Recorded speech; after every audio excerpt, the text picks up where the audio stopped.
Chess has been viewed since Stalin's time as an intellectual tool to demonstrate the superiority of communist regime over the decadent West. All the people who were in control in the Soviet Chess Federation were not chess players.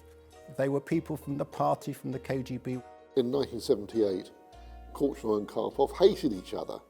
You had the loyal Soviet against the Soviet defector. It wasn't just the ideological battle, it was a major clash of personalities of two people who thought the other one was total scum.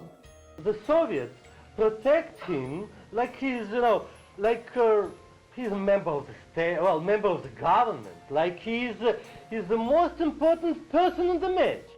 In personal relations, sometimes he created problems which were not necessary.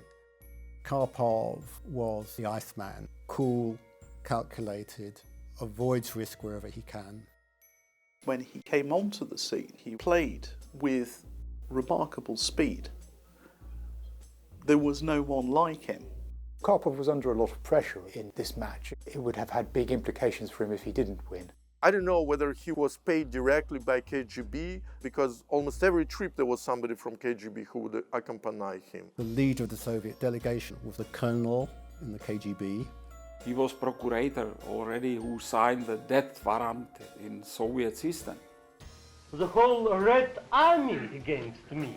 For Viktor, chess was everything. It was water, oxygen, and without that he would probably die. I described him in the Sunday Telegraph as a cantankerous old git. When he was losing the games, he started insulting his opponent. He was a very bad loser. There are records of people getting horribly offended at some of the things he said to them, but I thought it was a badge of honor. Chess was always political, but with Korchnoi in the equation, it became ever more political. Started from the very beginning from the flag, because Soviet delegation demanded that Korchnoi cannot play down the Swiss flag because he doesn't represent Switzerland. Viktor went back to the Soviet side and said, I'll play under the hammer and sickle, but with one caveat, that it says, under the hammer and sickle, I escaped. It's normal for any country who has the world champion to try to protect him. The question is with what means. Where Karpov refused to shake Korchnoi's hand, it is a perfect example of what the Russians knew about Korchnoi. With all his knowledge of KGB and the Soviets, he still didn't believe they would do that. If you wanted Viktor to play at his very, very best, make him angry, and boy did they make him angry.